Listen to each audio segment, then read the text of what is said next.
Hello BattleTech fans, this is Travis and you are about to join me for a very fun video between Sam Lewis, Dan Bruins, and myself as a little follow-up to my podcast with Sam, which was great fun.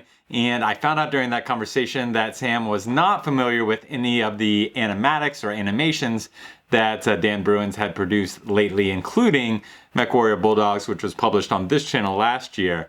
And so I invited Sam to kind of come back and do a little kind of reaction watch party for those animatics, and brought Dan on as well to kind of be there, kind of ask questions, kind of shoot the shit after each of these videos, and was going to share that with you guys because it was a lot of good fun. And if you didn't tell from the previous podcast with Sam or didn't get a chance to catch that, Sam has a lot of really fun stories and a lot of fun insights into the BattleTech universe. But one thing that came up during this recording was Daniel's Patreon. And so hopefully a lot of you guys know what Patreon is, but basically it's a way for community to support an artist with small, very modest monthly contributions. And I'm always really trying to kind of push the community to support Dan, because I think he really is the most creative and talented storyteller in BattleTech right now, official or unofficial. The more we can do to kind of get him out of that freelance grind and into just really kind of spreading his creative wings, I think we'll all be the better for it. And so I think that just looking at the metrics that I usually get for these podcasts, you know, usually over 1,000, sometimes several thousand views on these. If everybody who watched this were able to contribute just $1 a month to support Dan's creative pursuits, he would be able to drop that kind of desk jockey, you know, editing t-shirt graphics and whatever else, you know, graphic designers do or artists do to kind of pay the bills while they go home and kind of grind and produce amazing art in the meantime. You know, he can drop that and focus on creating amazing stuff, whether it's BattleTech, whether it's something else. But Dan loves BattleTech, so I think it's a safe bet to say that, you know, we'd get a lot of BattleTech stuff if Dan could work and follow his artistic passion. So consider doing that. It's not much. It's $1 a month. I think we can do it. I think we can kind of come together as a community to support one of our best talents, and good things will happen for both Dan and all of us as spectators and fans of his work. That's it. Thanks. Sit back and enjoy this conversation. I'll catch you on the other side. Okay. So hold on. Let me get to MechWarrior Bulldogs. Oh boy. So by the way, I've never seen this before. I've just seen little bits and pieces just to see if I could hook it up. It's damn impressive, dude. You did a good job. Thank you. That really means a lot. Thank you, sir. Yeah. Well, you know, it's like I said, I have not seen the whole thing, but the little bits and pieces I saw were really, it's sort of the way I view BattleTech in my brain. So, oh man, Okay, hitting those heartstrings. Awesome. yeah, we'll see. I'll start giving you crap a little later. Oh yeah, for So sure. this is MechWarrior Bulldogs with what I think is a summoner there. Yeah. Well, it's the Warhawk. No, yeah, at the Sam, start here. I don't have video on you yet. Can you get video on your face? Oh, on me? Yeah, on you. Oh, I'm sorry. Let's Videos, start video. There we go. All right. There I Hey, am. Okay. Here we go. All right. Yeah, that's a fantastic mustache, by the way. I saw your talk yesterday. It's wonderful. I have had this for 40 years now. Oh, so like well So worn. I was cool before this became cool. Okay. Yeah. I'll tell you, I had this great story about my beard. I was in an airport with some athletes and we were traveling to the national championship. This must have been like 10 years or so. And we're just sitting there waiting. And this little kid, God, he was just such a character. He must have been like 8 years old. And imagine a kid that's just spent his life on the beach surfing. It's just like, this kid is like, has got the coolness factor dialed up to an 11. Right. And he's just standing there and he looks at me. He's like, "Hey bro, nice beard." It's just like this. And I was like, "Thanks, man." And it was just like, it's totally legit because this little kid, and he's probably not 8, he was probably like 11, but maybe a little small for it. And I was just like, thanks, man. And it was like, that's probably like the best, like out of the blue compliment I've gotten in my life, was just this little surfer kid who's totally like the chillest guy, just being like, hey dude, nice beard. Yeah. And I was just like, I like the age thing. Now this so I've noticed I've actually been looking at BattleTech stuff. I noticed Tex, is it Tex? Yep. Who Yeah. does glasses and a mustache. Uh-huh. Okay, that when we sign books and people sign books for me, that's all you needed to do to know it was from me. They draw a little pair of glasses with a mustache. And there was are you ready for another story? Gotta get the Yeah, story. let's Do it. Let's do it. Story time. Okay, so the story is I am at the first European Gen Con. Okay. And we're doing a BattleTech. This was in Canberra Sands, and we were doing a BattleTech panel. And I walk in, and let's see, and everybody in the audience was wearing. Yeah. Oh, that's cool. And it happened to me. It happened to me in Portland, and it happened to me like 3 times. That's amazing. Yeah, the entire audience, you know, man. 30, 40 people wearing that. And the I am not Sam button you saw there. Yeah. What would happen at Gen Con and some of the conventions? I think I mentioned I would be running off and I'd have meetings all the time. Right. And the people who are working the booth would keep on saying, you got to ask Sam, find Sam. And in the end, they started wearing the I am not Sam buttons. So that people would stop bothering them. Oh my goodness. Did you get the one button that said Sam I am? Yeah.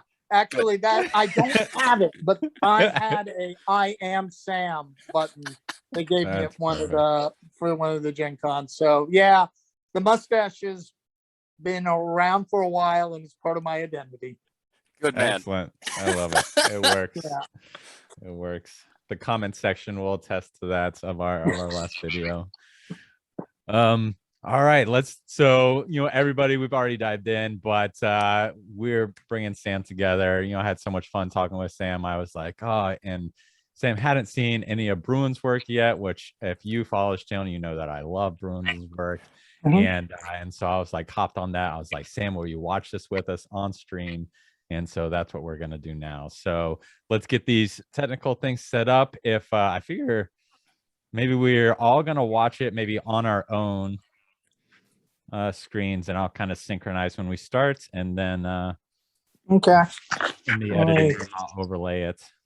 I'm just gonna run through the whole thing in my mind and just like as folks are talking about it, like, oh yeah, I remember that. I've seen that a couple 100 times. Yeah. Just out of curiosity, I mean, you just got music on this, right? Yeah. There's just music. There's yeah.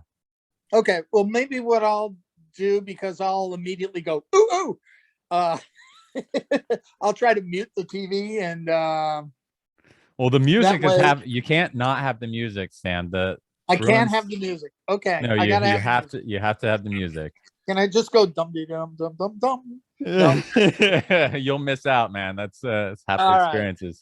All right. I will not mute the music. All right. Okay. All right. Ready and go. Let's do this.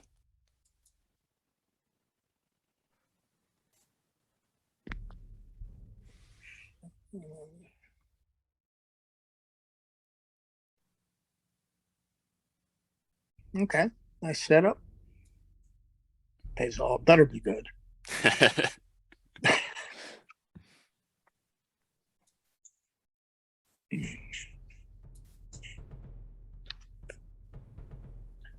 Okay, yeah, that's how a locust runs. Awesome. And you got a normal neuro helmet. Okay, I'm going to tell you something that people will yell. Oh, I love the hair. One of the things, I hate the original neuro helmets. Don't tell anybody. They just don't look good. It's a big universe. There's a lot of them. Yeah, I know. Yeah, I know. well, But that's how we'll explain it. It's that whole. It's way too big, and your face just sort of pops out. And... Right. All right, here we go.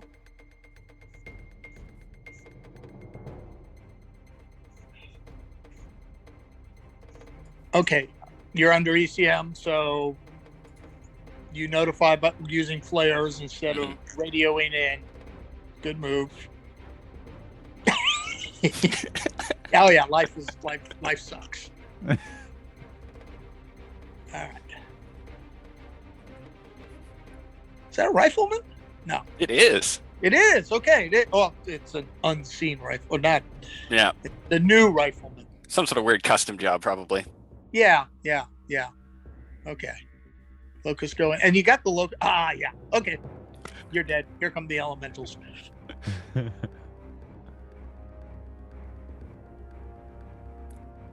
Yeah.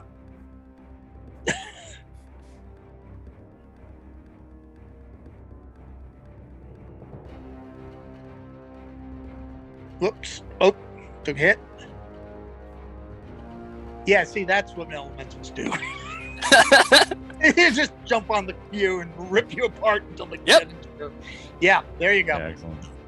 That's perfect.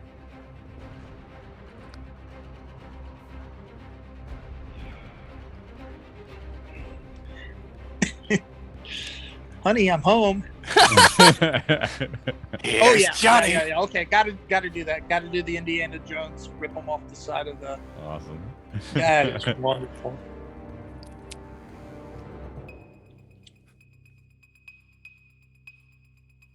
Yeah, see, you got the relative speed and movement. Oh, you're doing the Circle of Death. Mm-hmm.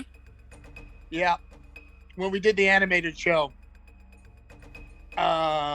there's a couple episodes where that's exactly what happened. Everybody just circles up and keeps moving, but keeps, circling around each other like that.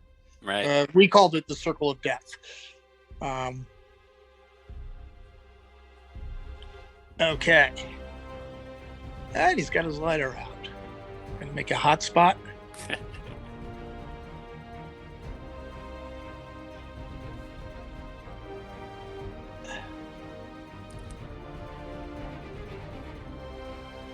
Oh, okay. Close air support comes in. Stallones? The ship, the air come in.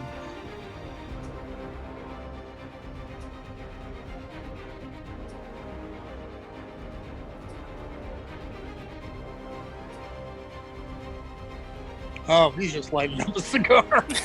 Oh, okay. Here comes everybody else. Yeah, okay. Oh, that was great. All right. You got the speed of the locust winning by speed. You got the Circle of Death. You got a little more ponderance with the mediums. You pulled in the air support when it was needed. The characters, you knew who the hell the pilot was. You knew exactly who she was. You knew who her commander was, the guy with the cigar. I'm going to say the tropes, but you didn't need any explanation of who these guys were, and that's exactly what I was going for. Cram as much character and personality into no dialogue, just images as I possibly could.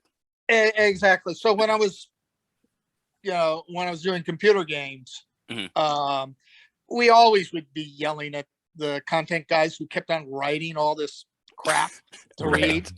By the way, I worked at, I worked at ZeniMax. It was, Fallout and Elder Scrolls. There was written crap all over the place. Oh yeah. So every time we get into these arguments of, how much do you put in? And the rule was show, don't tell.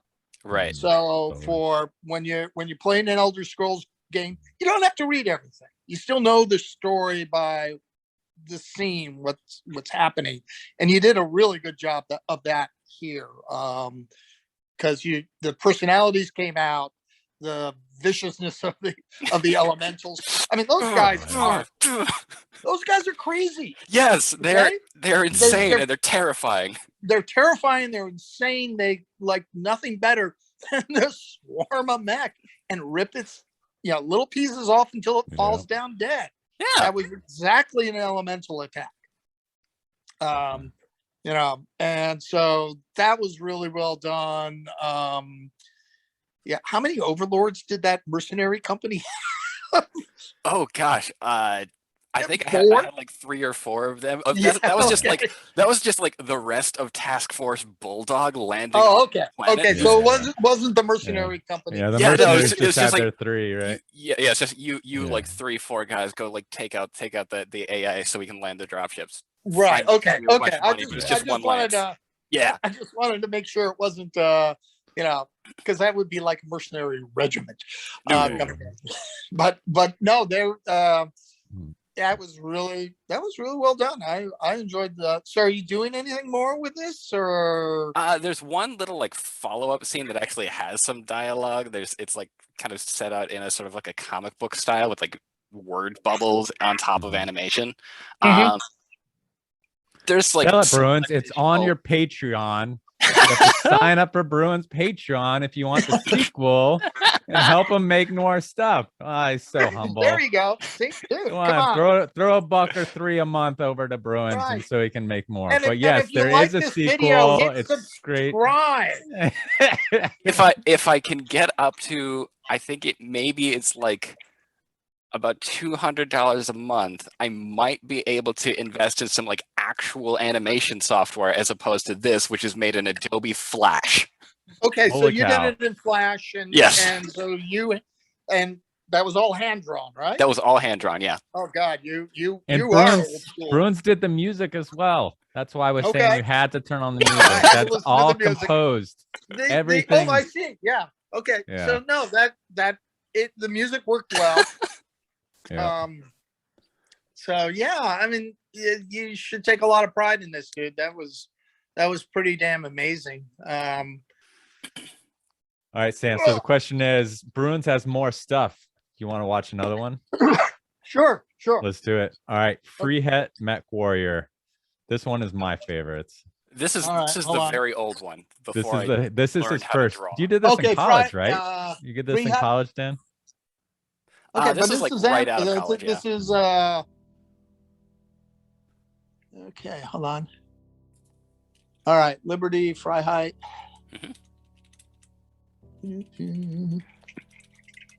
Kid in the corner, looking very sad. Explosion up. And here comes the mechs. Oh, you colorized. Nice. Yeah. Okay, so you got the Japanese missile movement. All. Oh yeah. Yeah. Oh, that's real. Okay. Yeah. I like the perspective of the kid. I was really trying to go for like these are giant machines that are sort of monsters, like a bit of like a kaiju movie sort of thing. Yes, absolutely. Yeah, I mean the kid's absolutely powerless. Yeah, 'cause what are you gonna do? Yeah, pick up the rock. Okay.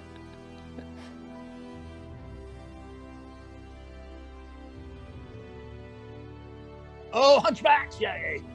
Sorry, I love hunchbacks. Totally live or die. Absolutely. One shot. You just. I put the 2C in because I like the idea of, I got 10 rounds of ammunition and I'm either going to win or die. Yeah. Okay. Rescue. Oops. Jenner.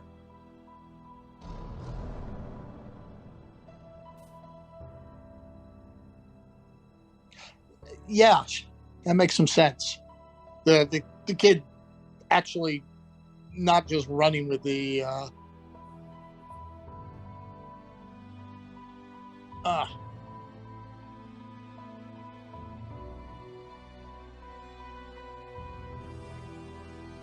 oops.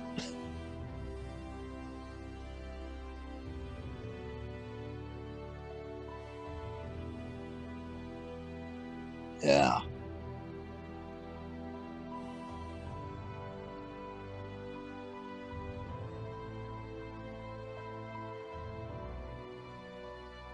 Okay,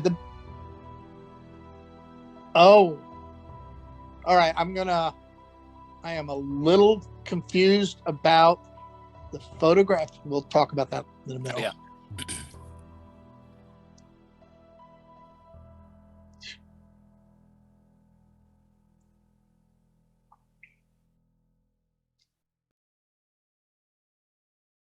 All right. Okay, that Yeah, was the photograph threw me too, but Dan explain it once you know what. Yeah. I mean, everything else was, you really got a good sense of what it's like to be the civilian in that. Right. The kid where everything's blowing up above you, you have no control, all you can do is run, and suddenly something comes to save you. Mhm. And the fact that the kid didn't just simply sit there, or didn't simply just run away, Mhm. but when his rescuer was getting shot at, he was he emphasized the mech and just wanted to save his own rescuer. That was good. What I didn't get was you had that shot of the picture Mhm. of the kid and somebody who looks like, with the beard and stuff. Right.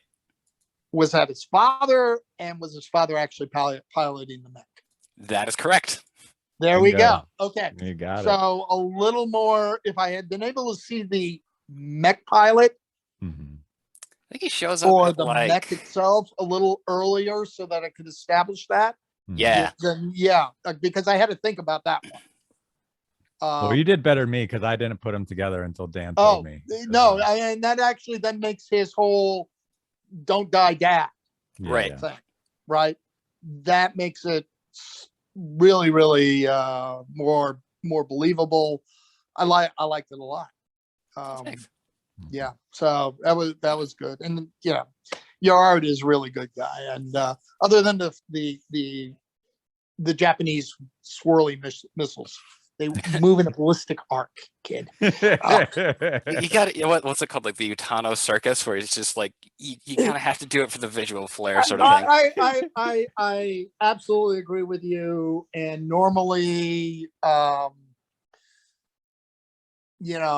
I am when I see anime, Mhm. I love that. I mean, visually, it's just wonderful, and it's flying. It Yeah. makes the scene a lot more dynamic.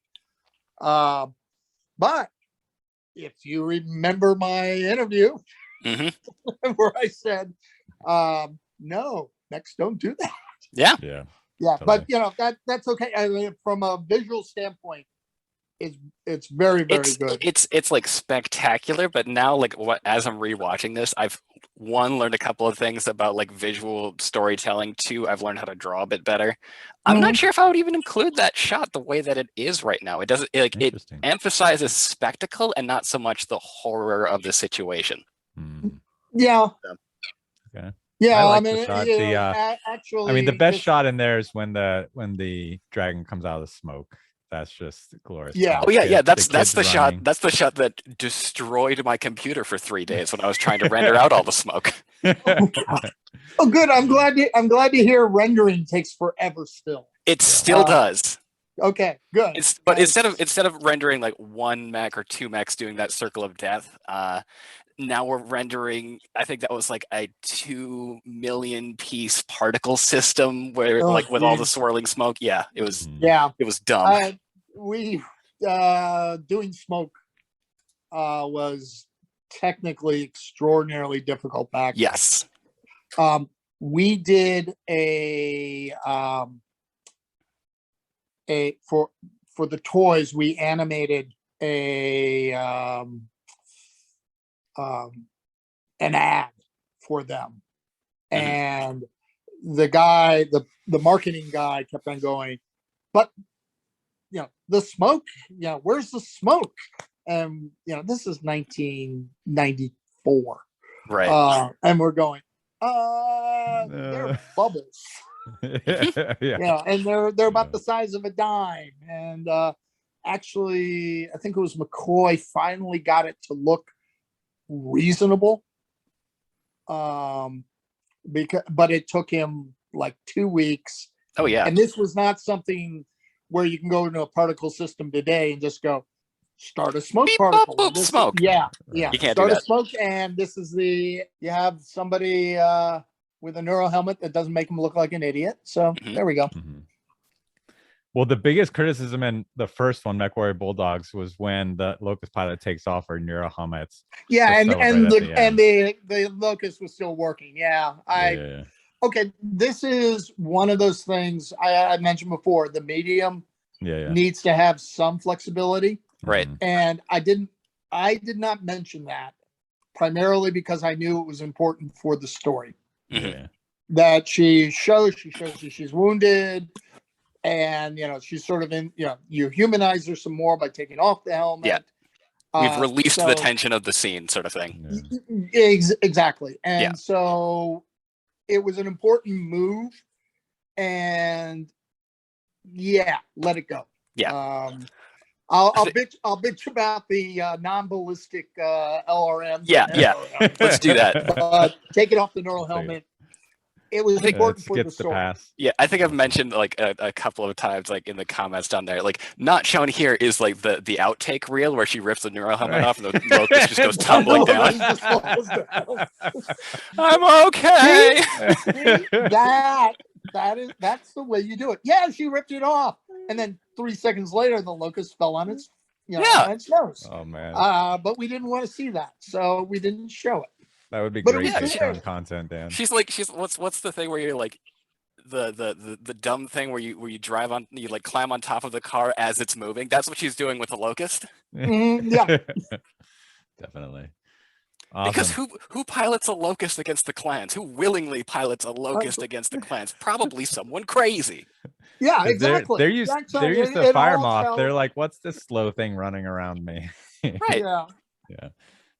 Yeah. Sam, I had a question on MechWarrior 2. How were you involved in the intro for that? Because that's definitely loved by a lot of the fans out there in terms of writing or scripting that intro.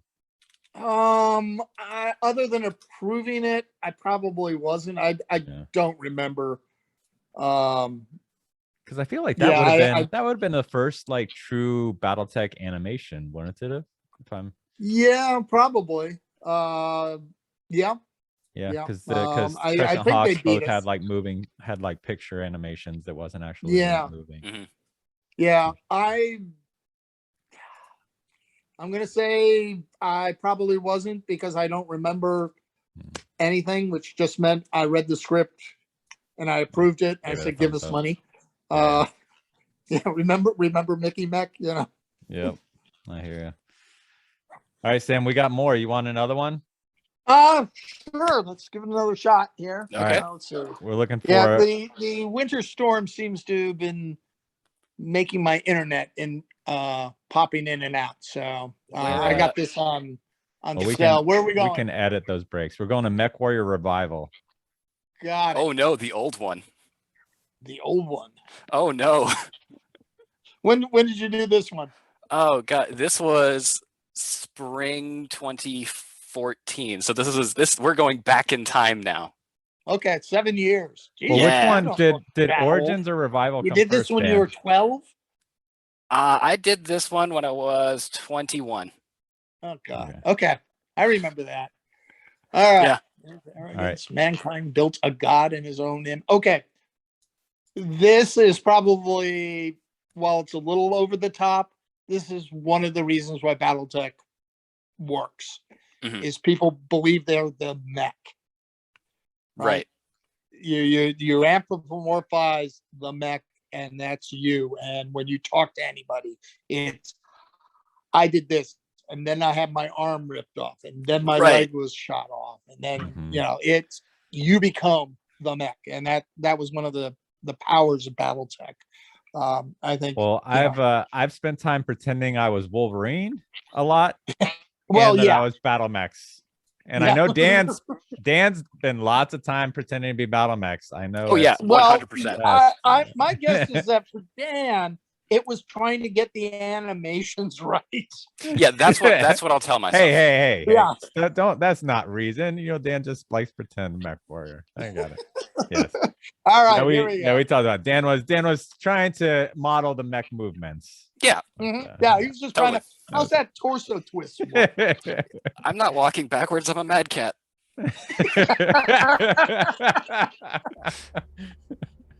All right. All right, here we go.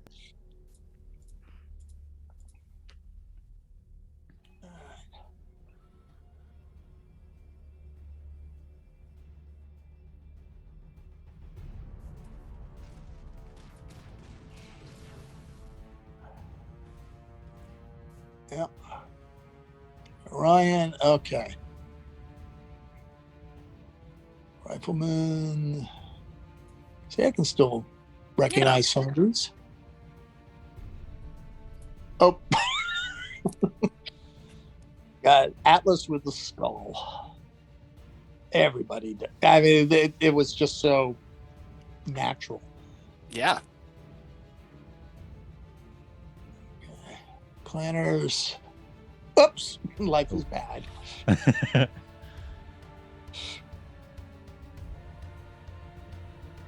Oh, the Hunchback is back, Yeah. and Russell Hug Free Republic. Exactly. Yeah. That was where that's where I was putting my flag down. Mm-hmm. Yeah. Too bad it got eaten up by the clans. Mhm.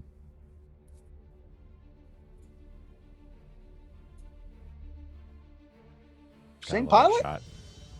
Different pilot. Yes, actually. Oh, is it? Okay. See. Yeah, the original idea was this was a pilot whose father died in the Ronin Wars to create the Republic, and she's there when Okay. it's ending, basically. Was that a Raven? That was a Locust. That was a Locust. that was- The silhouette looked Raven-y to me, but This is they kind of redesigned it for the newer MechWarrior games. okay. That's sort of what I was basing this one off of. Yeah. There's a Circle of Death thing. Circle of Death. Oh yeah. Yeah. It just Yeah, looks so I mean, cool. Yeah. One, it's cool. Two, it's the way it happens. You've got Mhm. enough space. Everybody's just sort of moving in this circle, trying to get their movement modifiers and their, Mhm. being like the Savannah Masters. Wow. Yeah. I only get. I'm exploiting that little click on that little differential between the negative and the positive modifiers for shooting and defense. Yeah. Yeah, I have no clue who did that. So wait, Dan, the Hunchback pilot is the grown-up version of the Freehead kid. girl, but the Locust was the Locust pilot. That's what Sam The had asked. Locust, this again. This is from a story that was drafted up in about 7 years ago and has since been basically scrapped because it was bad. Yeah, originally the kid Locust pilot and the Rifleman pilot were part of a mercenary company that just happened to be on the planet when the clans come.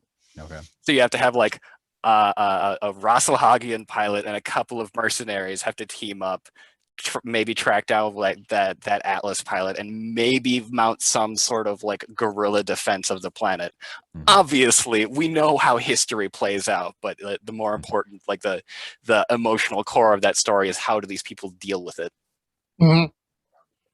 No, this is all great. I mean, you've got you're very skilled. Oh, thank you. This is both from the storytelling and the animation. It's really, really well done. Thank you. Yeah. We'll get more I'm bringing Bruins on. We're gonna get an intro for Renegade HPG as soon as he Yeah. gives me a thumbs up on availability. I'm like right now, the rest of my day today is going to go into, I've got about a minute left on the probably the biggest animation project I've ever done, and it's going to be going up for techs at some point, probably by the end of February. Fingers crossed. I can't say anything about it, but Okay. ridiculous. So you have a real job. I've got I'm like balancing between a couple of them. Okay. Yeah. Okay. Yeah. Freelancing, it Yeah, can like be tough. 3 days out of the week, I've got this like, you know, a boring drive a desk kind of work where I'm just like photoshopping t-shirts all day, and then I come home for about 2 days out of the week, and I can just sit down and make stuff, which is super cool. Cool. Okay. Yeah. That's good.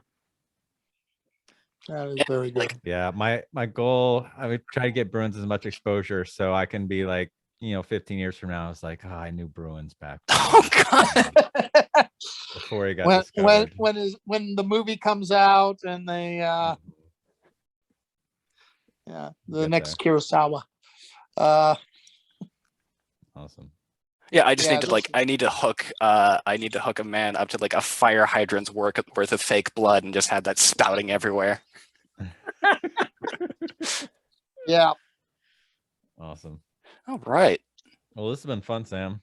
Yeah. Thanks for doing this. Thanks for asking. It was fantastic to meet you.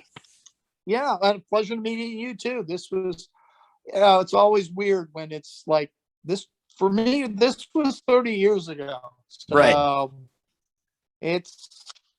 I'm been always impressed by the passion of everybody who's kept this thing alive.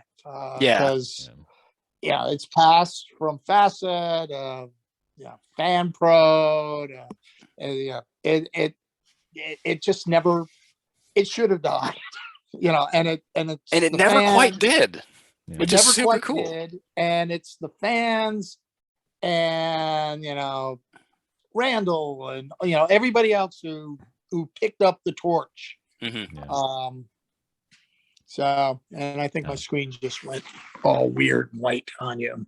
No, but we're good. We can still see. Okay, good. Yeah, just some weird lighting here. But anyway, thanks a lot. I appreciate you guys. My pleasure, Sam.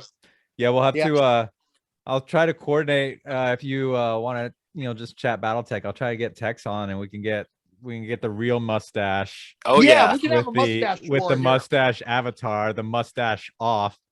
Yeah. And we'll do a round table. Sam, what's your favorite kind of dimension of BattleTech to geek out about? What can be our theme of our nerd session that we can set up? Oh, jeez. I'm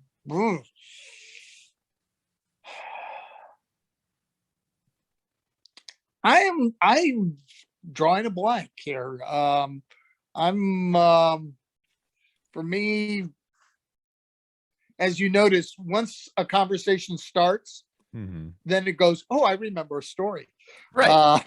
So maybe it is sort of talking a little of the behind the scenes of why certain things happened. I mean, I've already spilled a lot of it. Well, then I have a question. I almost forgot because I wanted to ask this today.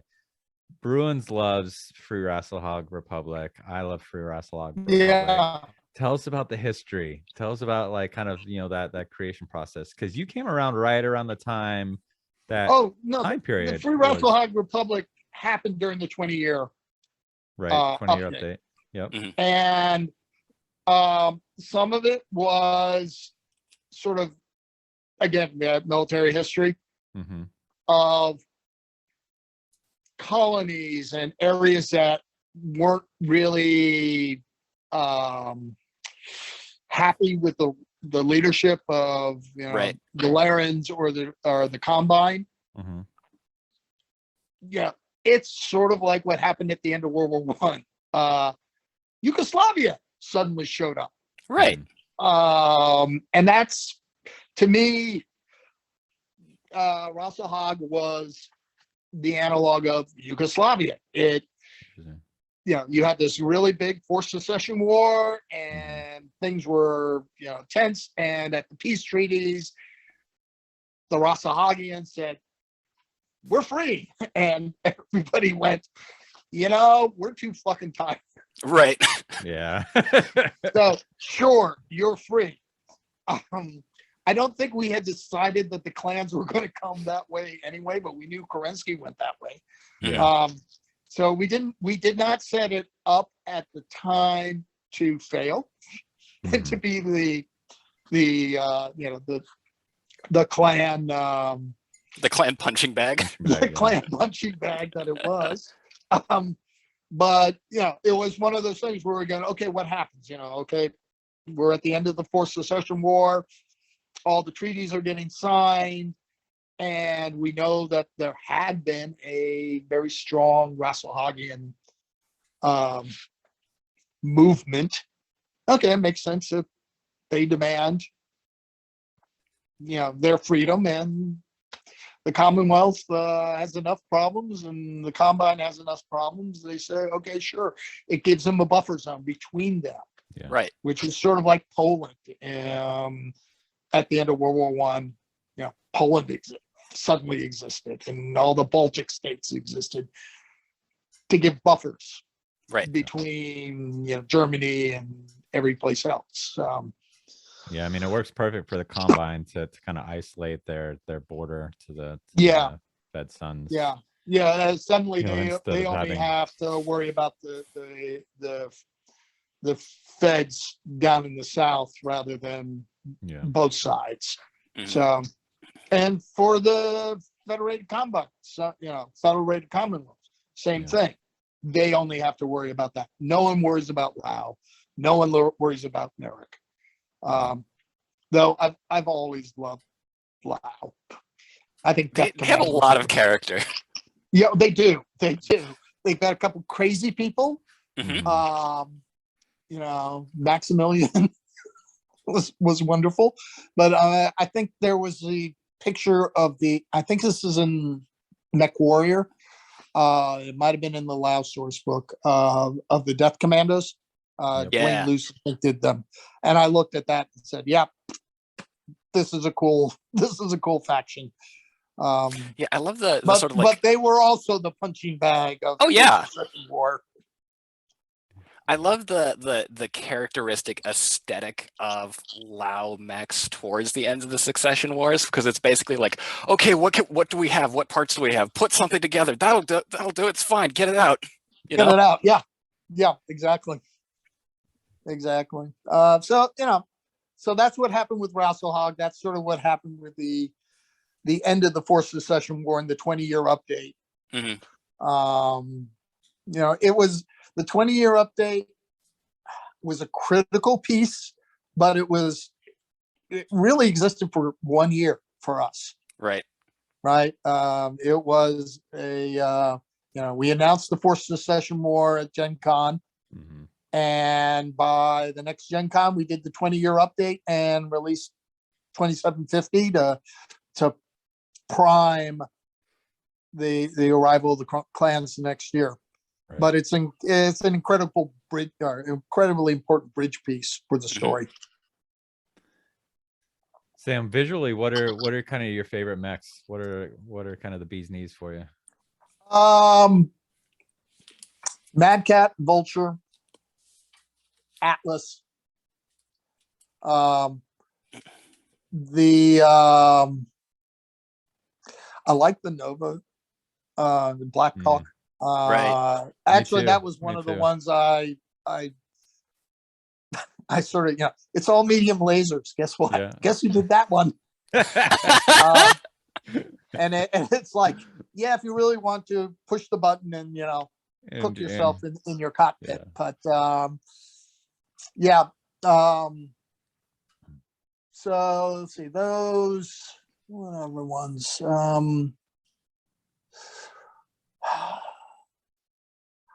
I like the Panther just because of the underslung weapon. And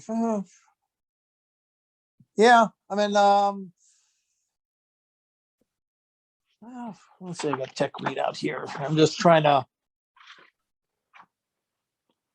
Locust, Panther. Yeah, the black. Yeah, I don't know. I mean, everything else is sort of cool. And Hunchback. Yeah, that's. Oh, yeah. Forget the Hunchback. Bruins, is the Hunchback your favorite or is the Locust? That's a Or neither? really tough question. Yeah. Hunchback like feels the most solid, but the Locust is the most fun to animate. Yeah. Just 'cause it's like so skittery. Awesome. Yeah. Tell Sam about your Hunchback pilots. Kind of. Oh yeah. Hair and eye. If you notice, if you go back through like both through the revival trailer and through Freehet, the father pilot has like an eye patch over his right eye, and like the actual Hunchback pilot has like hair going down over it. That's like more than a specific aesthetic thing. I had intended that to be like sort of like a world building sort of idea of occasionally like your sensors go out and you have to rely on the Mark 1 eyeball, and if you're a Hunchback pilot you have to get used to having a gigantic blind spot on your right side. Okay. Yeah. Army stuff. Right. So when I was gunning Yeah. on the tanks, we picked this up from the West Germans. We would wear an eye patch over our non-dominant eye. For me, I'm a left-eyed, so I wear it over my right eye. Right. Because you're supposed to have both eyes open when you're in the, when you're firing the weapon. But the problem is it gets a little weird. So mid 70s, it was all the rage for the gunners to wear an eye patch over their right eyes during tank gunnery. So yeah, there you go. And absolutely right. You've got this flash over there. Yeah. And you just have like a big old like honking cannon taking up half of your vision. You might as well like get used to the fact that you're not going to be able to see much out of that side. Yeah, exactly. That and the fact that there's a big freaking flash over there. Right. And, so yeah, absolutely. Well so at some point, someone was supposed to like toss an apple or something to that pilot while they're sitting around a campfire, and she just like catches it without looking up. Go, what the heck? Yeah. No, I see. That's that visual storytelling. You're really good at this, man. Oh, thanks. That was an excellent idea. Yeah, I mean, it's that type of little detail. Right. It shows you've got to think about how the real world would impact them, and then express that reality in little things. So yeah, I like that. Like that a lot. Yeah, thanks. Yeah, there's some little details there. I love the like just getting into the weeds on like how does a specific setting really affect how these people think and behave and what choices they make and like what sort of personalities they end up having. That sort of stuff is. If you listen to the first one, which you should like and subscribe to, and this one too. And I'll promote Bruins. Our story and World you promote me, and Bruins has to promote Sam. So Sam, tell Bruins. Yeah, there we go. But that's how we approach world building. If this is true, what's the impact? Right. How does that populate through the rest of the world? And they just hope to God you remembered everything. Well. So we were having that problem with BattleTech with Renegade Legion. After Interceptor came out, I wrote a 40-page doctrine book based on the technology, and that informed everything. And actually, if you pick up a copy of Centurion or a Prefect, that doctrine book is published there. But I did the doctrine first, saying, okay, if this technology does this and this and this is how it impacts the doctrine of both of the militaries and blah blah blah blah blah blah blah. But it was turned out to be about 40 pages, and we published it.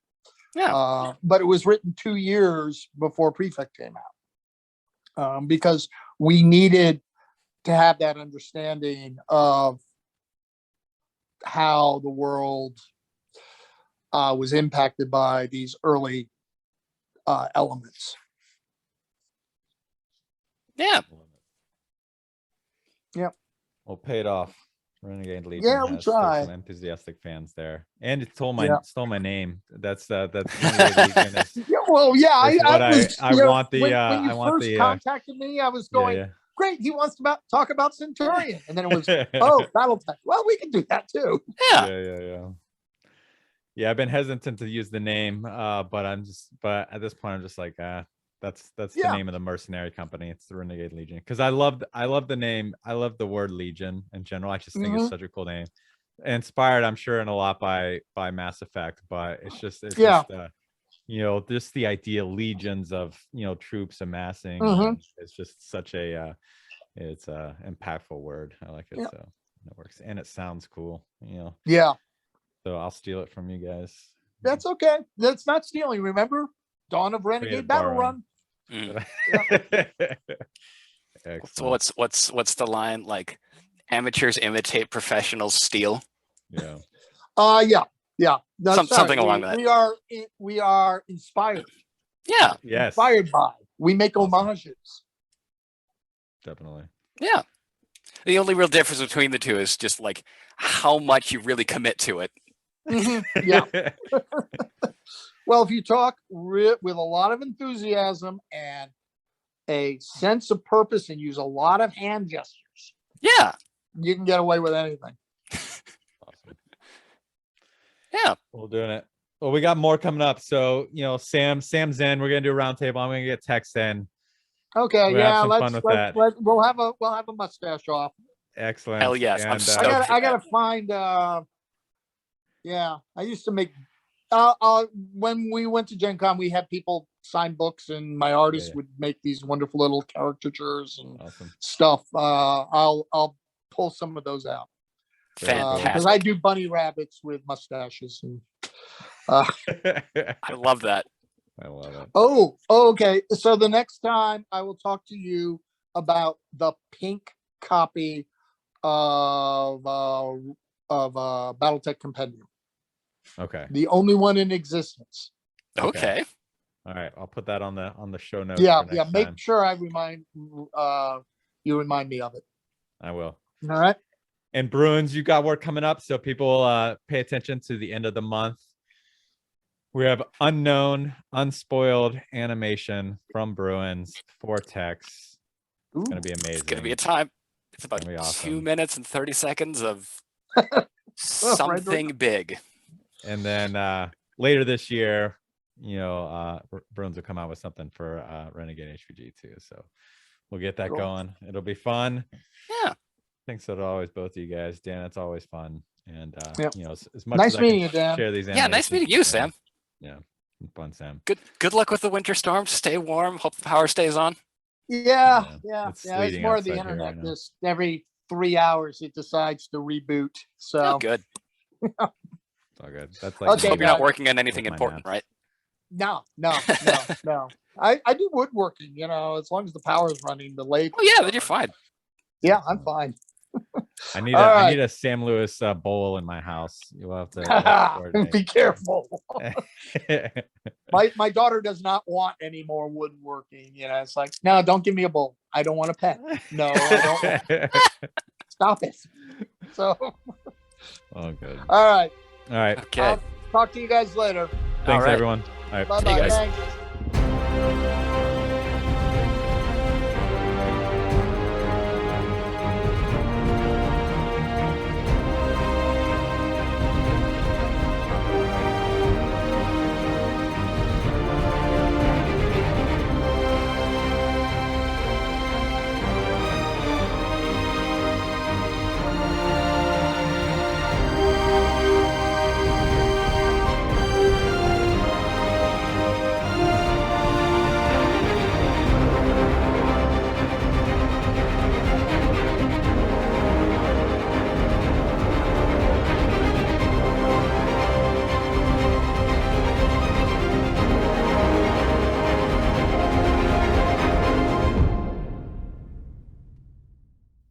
go support Sir Dub Dub on Patreon.